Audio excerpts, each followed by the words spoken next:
DND academy में आपका स्वागत है। हमने यहाँ तक 2.2 के पहले तक पार्ट 1 में इसके सॉल्व कर चुका है बहुपद को, और अब 2.2 में हम देखेंगे कि द्विघात बहुपद के शून्यक कैसे ज्ञात करते हैं और शून्यक और गुणांकों के बीच में क्या संबंध होता है। पहले क्वेश्चन में हम इसको समझेंगे, सेकंड क्वेश्चन में फिर हम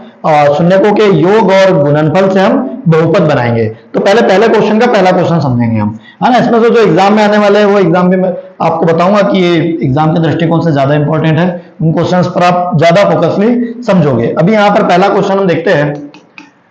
तो देखा जाए तो सभी एग्जाम के दृष्टिकोण से अच्छे क्वेश्चन है, बट फिर भी जो है देखिए पहला क्वेश्चन क्या है,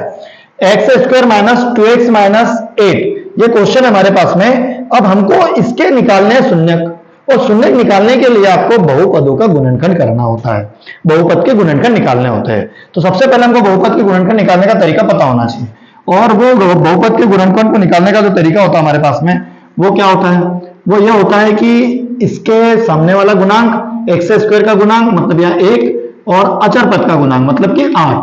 8 एकम कितना हो गया 8, और जो बीच का पद है 2, इस मध्य पद को ऐसे तोड़ेंगे हम, ऐसे दो नंबरों में तोड़ना है कि उसका गुना 8 आना चाहिए, जबकि जोड़ने घटाने पर 2 ही आना चाहिए। तो देखो भाई 8 पहले तो किसका किसका गुना होता है, 8 और 1 का होता है, और किसका किसका होता है 2 और 4 का होता है ना। 2 गुनी 4 भी 8 होता है, लेकिन क्या 4 में से 2 घटाने पर 2 आता है, तो ये हमारा मतलब यही वाला ऑप्शन हमारा हो जाएगा 4 माइनस 2। 4 माइनस 2 इज इक्वल क्या होता है 2, तो 2 वो नंबर, ये दोनों वो नंबर होंगे। ठीक है, तो देखो फिर एक्स स्क्वायर माइनस यहां पर कौन आ जाएगा 4 माइनस 2, और ये वाला x माइनस में 8, आगे सॉल्व करेंगे हम। एक्स स्क्वायर माइनस ये क्या हो जाएगा, देखो भैया ये माइनस 4 और ये वाला x, तो गुना हो गया इन तीनों का, माइनस का 4 और x, माइनस और माइनस का प्लस हो गया, 2 का मल्टीप्लाई x में तो 2x हो गया, और ये माइनस में 8 हो गया। अब क्या करेंगे, 4 पद हो गए, देखो 3 पद थे, 4 पद बना लिए, 4 पद बनाया तो क्या निकल जाएगा, कॉमन निकल जाएगा। तो इसमें से देखो एक्स स्क्वायर माइनस 4x एक कोष्टक में लिख लिया, प्लस इसको 2x माइनस 8 एक कोष्टक में लिख लिया। अब देखो भाई यहां पर क्या है, x की पावर 2 है, यहां x की पावर 1 है, तो छोटी घात कॉमन निकलती है। कौन सी घात, छोटी घात, तो छोटी घात निकल गई कॉमन, यहां आ जाएगा x और माइनस में ये बच जाएगा 4, प्लस अब यहां पे 2 है और 8 में भी 2 है, देखो 8 में 2 है, देखो ये 8 में 2 है, 2 है कितनी बार में, 4 बार में, तो इसके लिए क्या निकल जाएगा कॉमन 2, क्योंकि 8 में भी 2 है, तो यहां से हमने 2 कॉमन निकाल लिया, और बचा यहां पर x और माइनस में 4 बचा ना। तो देखो आगे क्या होगा, x और कोष्टक में x माइनस 4 प्लस, और ये हमारे पास में वापस से सेम आ जाएंगे। तो अब देखो यहां x माइनस 4 और x माइनस 4 दोनों जगह, यहीं से पता चल जाता है कि हमारा आंसर सही जा रहा है। ठीक है, ये सेम आ गए और सिंबल सेम आ गए, ये चिन्ह और ये संख्याएं अगर समान आई तो हमारा आंसर सही जा रहा है, हमारा सॉल्यूशन सही जा रहा है। तो ये x माइनस 4 आ गया यहाँ पे, और ये x प्लस 2 आ गया यहाँ पे, आ गया ना। अब हमको निकालना है शून्यक, तो यहां पर हम लिखते हैं शून्यकों के लिए, किसके लिए भाई, शून्यकों के लिए। तो शून्यकों के लिए हम क्या कर रहे हैं जरा देखो, शून्यकों के लिए तो x माइनस 4 बराबर क्या हो जाएगा 0, x बराबर क्या हो जाएगा ऋण का गया धन में, x बराबरी से, अच्छा यहां पर x प्लस 2 है, x प्लस 2 बराबरी से 0, x बराबरी से धन का काम में चला गया ऋण में, तो ये कौन निकले आपके, ये निकल गए आपके शून्यक 4 और 2, ये तो है आपके शून्यक। अब हमको निकाल, क्या बोल रहा है वो, शून्यक और गुणांक के बीच में सत्यता की जांच कीजिए। कहने का मतलब जो शून्यक है और जो गुणांक है उनका मान एक सा आना चाहिए, और वो कैसे, देखो तो ये याद रखना है अपने को कि 4 और माइनस 2 इसके कौन है, शून्यक है। अभी देखो नेक्स्ट वाले इस पर चलते हैं हम। तो यहां से हमारे पास में देखो, इसको अगर हम देखें, अगर इससे मिलाए x square minus 2x minus 8 से, तो यहां से सॉरी इसको अगर अपन इससे मिलाए, किससे मिलाए,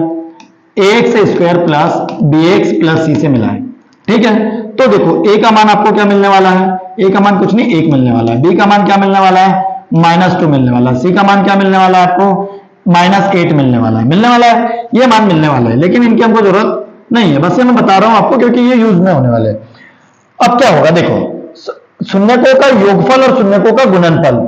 में ही संबंध होता है, तो हमारे पास में संबंध जब हम देखते हैं तो शून्यक व गुणांकों में संबंध। तो शून्य को गुणांकों में संबंध क्या होगा देखते हैं हम लोग, है ना। अब यहां पर ये एक नंबर में हमारे पास में शून्यकों का योगफल, शून्यकों का क्या योगफल ले लो, शून्यकों का योगफल यहां लिखता हूं मैं, योगफल बराबरी से क्या होता है, तो लेते हैं हम यहां पर -x का गुणांक, क्या लेते हैं -x का गुणांक लेते हैं इसमें, और अपॉन में x² का गुणांक लेते हैं, ठीक है। तो शून्यकों का योगफल, मैंने अभी बोला था ना शून्य को याद रखना, तो शून्य कौन कौन हमारे 4 और 2, तो ये -2, तो उनका योग करना है, मतलब 4 का प्लस करना है किसके साथ में, -2 के साथ में, ये हमारा शून्यक होगा। -x का गुणांक, तो ये वाला माइनस लगा दिया, x का गुणांक, तो x का गुणांक हमारे पास में क्या है बताओ, x का गुणांक कौन है, तो x का गुणांक हमारे पास में 2 है, कितना है -2, तो ये मैं क्या कर दूंगा यहाँ पे -2 लिख दूंगा, समझिएगा ये वाला -2 है, कौन सा वाला, ये जो हमको -2 दिख रहा है ना, ये वाला, ये -2 आएगा क्योंकि वो x का गुणांक है, और अपॉन में कौन आएगा x² का गुणांक, तो x² के सामने क्या है, कुछ नहीं, मतलब 1 है, ये देखो x² के सामने a की मान क्या 1 है, तो यहां पर आ जाएगा 1। अब सॉल्व करेंगे तो आपको पता है 4 में से अगर 2 को प्लस माइनस होगा, 4 - 2, और आगे क्या हो जाएगा, 4 में से 2 2,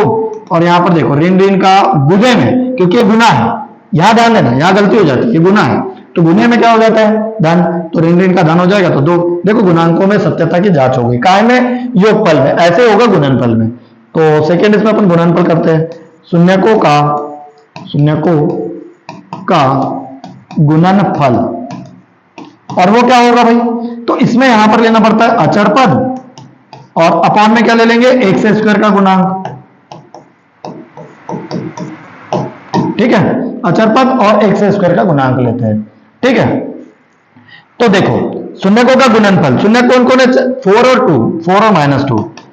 मल्टीप्लाई में -2। अब यहाँ अचर पद देखो जरा, अचर पद ये है, सी वाला ही अचर पद कहलाता है, तो ये -8 हो गया, x² का गुणांक कौन है, ये 1 है, तो 1 आ गया, और 4 टू कितना होता है 8, 4 दूनी 8, माइनस में बराबरी से ऋण का 8 आ गया ना दोनों बराबर। तो इस प्रकार से ये क्या होता है हमारे पास में शून्यकों का जो संबंध है, गुणांकों का जो संबंध है उसको हम देख लेते हैं। अब जो हम नेक्स्ट क्वेश्चन की ओर चलेंगे, और नेक्स्ट क्वेश्चन एग्जाम में आता है कि 4s² माइनस, इस क्वेश्चन को थोड़ा केयरफुली देखिए आप, 4s² माइनस, हमारे पास में 4s है और माइनस में 1 है ना, प्लस में 1 है, तो ये क्वेश्चन जो है आपको समझना है। अब इसमें भी वही प्रोसेस होगी कि एक से s² का गुणांक और 1 का गुना कर देंगे हम, तो 4 गुणित कितना हो जाएगा 1, बराबर इस कितना 4, मतलब इस 4 को आपको जोड़ो या घटाओ, आंसर 4 ही रहना चाहिए और गुने में 4 आना चाहिए, मतलब ये 4 लाना है, 4 को ऐसे दो इसमें जोड़ना है कि 4 ही है, देखो 2 + 2 कर दो 4 आ जाता है, आ जाता ना 4, तो आ जाएगा आसानी से। तो हम क्या कर देंगे 4s² माइनस 2 + 2 और ये वाला s + 1, अब क्या हो जाएगा आगे 4s² माइनस 2 का मल्टीप्लाई s में हुआ तो 2s आ गया, फिर ये प्लस और माइनस का माइनस, यहाँ गलती करते बच्चे अक्सर, है ना, यहाँ पे गलती हो जाती है भाई, ध्यान रखना, तो प्लस माइनस का माइनस होगा, और फिर ये वाला 2 और ये वाला s प्लस में 1, इन दोनों को एक कोष्टक में ले लो, 3 पद थे 4 पद हो गए, कोष्टक बना करके हल करना चालू करो। देखो इन दोनों को एक कोष्टक में ले लिया, 4s² माइनस में 2s, और माइनस यहाँ जैसे लगा, फिर यहाँ पर आप गलती करोगे, क्या गलती करोगे कि ये माइनस यहाँ तो ले लोगे लेकिन यहाँ प्लस का प्लस ही रहने देंगे, और ऐसा नहीं होता है, अगर यहाँ माइनस आया कोष्टक लिया मतलब अंदर का साइन चेंज होगा, चिन्ह चेंज हो जाएगा तो माइनस हो जाएगा। अब यहाँ पर अगर देखें तो 4 में 2 छिपा है कि नहीं छिपा है, अरे भाई 4 में 2 छिपा है ना, छिपा है, यहाँ पे 2 है, यहाँ पे भी ऐसे, तो यहाँ से 2 कॉमन निकालेंगे क्योंकि 2 यहाँ भी है और 4 में भी 2 छिपा है, 4 में भी 2 है, तो यहाँ से s भी निकल जाएगा क्योंकि s की पावर 1 है, यहाँ 2 है तो s निकल गया। तो अब यहाँ पे कितना बचा, तो यहाँ 2 तो निकल गया पर 2 बचा है, s की घात 2 है, 1 निकल गया 1 बचा है, माइनस भाई यहाँ से तो पूरा ही निकल गया, क्या करे फिर, तो जब किसी का कोई नहीं तो उसका 1 होता है, सबका मालिक 1, है ना, माइनस यहाँ देखो यहाँ पे तो कुछ नहीं है, 2s है, यहाँ पे 2 है, यहाँ पे 2 नहीं, यहाँ s है, यहाँ पे s नहीं है, यहाँ तो कुछ ही नहीं है, तो बस सबका मालिक 1 है, 2s माइनस क्या हो जाएगा यहाँ पर, ये 1 हो गया, बस इसके निकल गए, देखो सेम आ गए, सेम आया मतलब हमारा आंसर सही जा रहा है, तो क्या हो जाएगा ये 2s - 1 ये वाला और एक 2s - 2s माइनस 1 ये वाला। अब दो कैसे हो जाएंगे देखो, शून्यकों के लिए, किसके लिए, शून्यकों के लिए, शून्य ज्ञात करना है ना, शून्यकों के लिए, शून्यकों के लिए क्या हो जाएगा 2s माइनस 1 इज इक्वल 0 और 2s यही रहेगा, माइनस 7 कहां में चला गया प्लस में, s बराबरी से क्या आ जाएगा 1/2, एक शून्य किया आया, दूसरा शून्य क्या आएगा 2s माइनस 1 बराबर 0, ऋण का एक कहां में जाएगा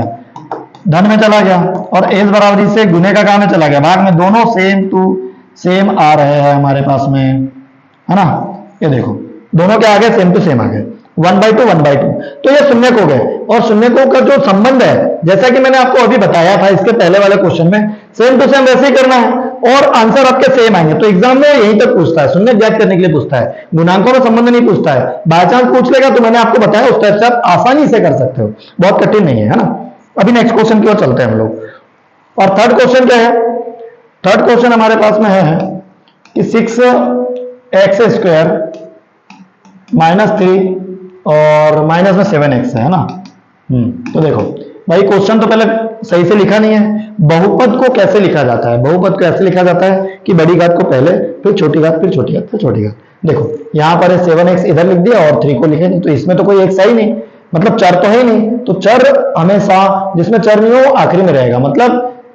चर की घटती घातों के रूप में लिखना है। तो ये आएगा 6x² और माइनस में 7x और माइनस में 3, ये होगा। अब आपको पता है कि क्या करना है, इन दोनों का क्या करोगे गुना, और वो कितना आ जाएगा 6×3 18, और यहाँ पर कितना हमारे पास में 7, मतलब ऐसी दो संख्याएं ढूंढनी है जिसका गुना 18 हो। 9 और किसका होता है 2 का गुना 18 होता है, और 9 में से अगर 2 को घटा दिया जाए, 9 में से 2 को घटा दिया जाए तो कितना आता है 7, तो बस फिर यही हमारा होएगा। तो 6x² माइनस और कोष्टक में क्या आ जाएगा 9 माइनस 2 और ये वाला x माइनस में 3। आगे देखो भाई क्या होगा, अब यहां पर ये 6x² हो गया, ये माइनस हो गया, ये 9 का गुना x 7 9 तो 9x हो गया, पर यहां पे क्या हुआ, यहां पे कुछ ऐसा हुआ कि ये माइनस का गुना माइनस से हुआ तो प्लस हो गया, और फिर 2 का मल्टीप्लाई x में तो 2x और माइनस में 3। फिर देखो भैया 3 पद थे 4 पद हो गए, कोष्टक बना लो और कॉमन निकाल लो, ये हो गया। तो ये 6x² माइनस में 9x और प्लस 2x माइनस में 3। अब देखो समझो यहां पे 6 है और 6 में 2 भी है और 3 भी है, 6 में कौन कौन है 2 और 3 है, 9 में कौन है 3 गुणित 3 है, मतलब दोनों में 3 3 है, तो दोनों में से 3 निकाल लो बाहर, x यहां भी x यहां भी है तो x भी निकाल लो। तो 6 में अगर 3 निकाल लिया तो बचा क्या 2, और x की घात 1 निकाल ली तो बची 1, माइनस 9 में से 1 3 निकाल लिया तो बचा 1 3, और प्लस देखो यहाँ पे 2 है यहाँ पे 2 नहीं है, यहाँ x है यहाँ x है, कुछ नहीं है मतलब क्या है 1 है ना। जब किसी का कुछ नहीं होता है तो उसका 1 होता है, ठीक है। ये दोनों जगह सेम आ गया, तो यही हमारा क्या हो गया, एक तो ये गुणनखंड निकल गया और दूसरा क्या बना 3x + 1 बना। फिर शून्यकों के लिए, शून्यकों के लिए क्या हो जाएगा भाई, देखो शून्यकों के लिए, शून्यकों के लिए, शून्यकों के लिए तो क्या बना था हमारा, एक तो बना 2x - 3, क्या बना एक 2x - 3, तो इज इक्वल 0 ले लो, 2x यही रहेगा, माइनस का 3 कहां में चला गया प्लस में, x बराबर 3 बटे क्या आ गया 2, अरे ये गुने में था तो भाग में आया है ना। नेक्स्ट देखो अगला वाला क्या है 3x + 1 है, अगला वाला क्या है 3x + 1 इज इक्वल 0, तो 3x यही रहेगा, प्लस का 1 कहां में चला गया माइनस में, x ये हो गया। देखो धनी व्यक्ति बराबर के उधर गया तो ऋणी हो जाता, और अगर ऋणी होता तो कैसा हो जाता धनी हो जाता, तो ये फायदा होता है इधर उधर जाने का, है ना, धनी ऋणी हो जाता ऋणी धनी हो जाता, फायदा नुकसान दोनों होता। गुने का कहां में चला जाएगा भाग में, तो ये आ जाएगा ऐसा, है ना। तो यहां पे हमारे पास में इसके भी गुणनखंड निकल गए। अब हमारे पास में जो है नेक्स्ट, अगर हम बढ़ते हैं चौथे क्वेश्चन की ओर, तो बहुत आसान सा क्वेश्चन है ना। 4u का स्क्वायर 8u, मैं आपको बोलते आ रहा हूं बताते आ रहा हूं कि आपको क्या करना है, तो तो यहां पे क्या करना है आपको 4u² + 8u है, तो इसमें 2 पद पहले से ऑलरेडी, और कॉमन 3 पद से भी निकलता है, 2 पद से भी निकलता है, 4 पद से भी निकलता है, लेकिन सेम चीजें चाहिए। यहां 2 के 4 चीजें नहीं बनाओगे, इसमें 2 के 4 नहीं बनाओगे, आप क्या करोगे देखो भाई यहां 4 है, इसमें भी 4 है, 8 में 4 है कि नहीं है, 8 में 4 है, 4 × 2 है ना, तो 4u² + 8u एक बार लिखा, यहाँ दोनों जगह है तो 4 ले लिया, u यहाँ भी है, u यहाँ भी है, तो ये निकाल लिया। अब यहाँ 4 निकल गया, यहाँ से u की घात 2 में से 1 u निकल गया, यहाँ 8 है तो यहाँ 2 हो गया, और ये तो निकल गया, तो ये आ गया यहाँ पे। अब भैया दो गुणनखंड बन गए, एक बना 4u और एक बना u+2। अब शून्यक निकालना है हमको इसके, तो शून्यकों के लिए अब पिछली बार ये एग्जाम में पूछ लिया था उन्होंने, पिछली बार क्या किया था उसने, एग्जाम में इसको पूछ लिया था, तो आपको बनना चाहिए ये, है ना, आसान सा क्वेश्चन है। अब इसका देखो 4u = 0 लेगा, शून्यकों के लिए मतलब 0, और 0 के अपॉन में जाएगा, क्योंकि डिवाइड वाला कहां में जाता, अपॉन में जाता, तो पहला शून्य निकल गया। दूसरा शून्य क्या होगा, u+2 क्या हो जाएगा 0, तो u क्या हो जाएगा -2, हो गया ना। तो ये सिंपल सा, ये दो आंसर आ गया। अब हमारे पास में पांचवा, और इसके जैसे क्वेश्चन रहते हैं, देखो सिंपल क्वेश्चन है ये, इसको मैं सौर समीकरण से करा देते हैं अपन लोग, सौर समीकरण से कर लेते हैं। और सौर समीकरण क्या लगाते हैं, a² इन b² बराबर क्या होता है, a+b और a - b। तो देखो अब आप बोलोगे कि सर इसमें b की घात 2 है, बट यहां तो नहीं है, तो इसको बना लेते हैं। और वो कैसे, वो ऐसे बना लेंगे हम कि इसको रूट में ले लो, रूट में लेकर के उसकी घात 2 लगा लो, क्योंकि घात 2 से रूट कट जाता, तो बन गया। अब बन गया तो ये बन गया a², ये बन गया b², तो a² b² कैसा लिखते हैं, a+b, तो ये हो गया t प्लस क्या हो गया, रूट में 15, है ना। और दूसरा क्या बन गया, t माइनस रूट में 15, तो ये आ गया आपको दोनों। अब शून्यक निकालना है आपको, ये तो गुणनखंड है। अब आपको क्या निकालना है, शून्यक, तो शून्यकों के लिए क्या, t प्लस रूट में 15 बराबरी से 0, t बराबरी से प्लस का 15 कहां में चला गया, माइनस में, ये पहला उत्तर आया। दूसरा t माइनस रूट में 15 बराबरी से 0, तो t बराबरी से ऋण का 15 कहां में चला गया, धन में, ये आ गया दूसरा उत्तर, है ना। तो एक ऋण में और एक धन में। और दूसरी बात मैं बताता आपको, इसको ना थोड़ा दूसरे तरीके से सॉल्व करा था, ये इतने से में हो जाएगा। देखो t की पावर 2 माइनस ये क्या है 15 है, ये 15 को बराबर के उधर लेके चले जाओ, तो t बराबरी से ये 15 चला गया, और ये स्क्वायर था, स्क्वायर काय में जाती है, करनी में। और ध्यान रखना कि जिसकी जितनी घात उसके उतने शून्यक, है ना, ये पहले वाले पार्ट में बहुत अच्छे से बताया मैंने आपको। तो इसमें क्या होगा, ये रूट का जो 15 है, रूट का 15 जो है यहाँ पर हमारे पास में, इसके दो तो उत्तर आने ही है, तो फिर वो दो उत्तर कौन होंगे, तो कोई और नहीं, एक बार प्लस में और एक बार माइनस में, बस। तो इसके लिए रूट 15 और ये प्लस का रूट 15, ये हो गया, है ना। पांचवा प्रश्न हो गया। छठवा देख लो, छठे क्वेश्चन में क्या हमारे पास में, छठवा क्वेश्चन क्या कह रहा है, 3x² - x - 4। देखो 3x² - x - 4, इस क्वेश्चन को सॉल्व करना है, इन दोनों का क्या होगा भाई, गुना होगा, 4 3 12। अब यहाँ पर x से सामने कुछ नहीं तो क्या है, 1 है, तो ऐसी संख्या लेना है जिसको कि जोड़ने घटाने पर 1 आए लेकिन गुना करने पर 4, तो 4 3 12 होता है, 4 में से अगर 3 को घटा दिया जाए तो 1 ही आता है, तो ये मिले हुए हैं, तो ये बड़े आसानी से आप लोग इसको सॉल्व कर सकते हो। 4 - 3, और यहाँ पर क्या हो जाएगा, x और माइनस में 4, तो इसको हम उल्टा भी लिख सकते हैं, ठीक है। अगर उल्टा लिखते हैं तो क्या होगा ये, अच्छा नहीं ऐसे लिखना हो, है ना, फिर सिंबल चेंज हो जाएंगे। तो 3x² माइनस 4 का मल्टीप्लाई x में होगा तो 4x, माइनस माइनस क्या हो गया, प्लस का 3x हो गया, और इनमें 4। अब देखो यहाँ पे 4 है, यहाँ पे 4 है, यहाँ पे 3 है, यहाँ पे 3 है, ये 3 3 वाले को साथ में लिख लो, 4 4 वाले को साथ में लिख लो, है ना, आसान हो जाएगा। फिर देखो 3x² और प्लस में कौन आ गया, 3x, एक कोष्टक में लिख लिया, ये वाला माइनस जैसे लगाया, ये 4x माइनस में था प्लस में चला गया, और ये माइनस वाला काम में चला गया, प्लस में चला गया। देखो यहाँ 3 है, 3 कॉमन निकाल लिया, यहाँ x है, यहाँ x है, x कॉमन निकाल लिया, x बचा प्लस, ये पूरा निकल गया, तो क्या बचेगा 1, जैसा कि आप जानते हो। यहाँ पे 4 है, यहाँ पे 4 है, 4 निकल गया, x + 1, देखो दोनों जगह सेम है, मतलब उत्तर हमारा सही है। तो क्या हो जाएगा, x + 1 एक गुणनखंड, और दूसरा क्या हो जाएगा 3x - 4। अब शून्यक निकालना है हमको, तो शून्यकों के लिए, किसके लिए, शून्यकों के लिए। अब क्या हो जाएगा, ये x + 1 = 0 और x कहां चला गया, माइनस में, और यहाँ पर क्या हो जाएगा 3x - 4 = 0, तो ऋण का कहां में जाता, धन में, तो धन में चला गया। ये 3x यहीं रहेगा, 4 के बटे में कौन चला गया, 3, तो x बराबरी से 4/3 और x बराबरी से ऋण 1। तो इस प्रकार से हमने ये सभी जो क्वेश्चन है ये खत्म किए। इन क्वेश्चंस को हम देखते हैं नेक्स्ट पार्ट में।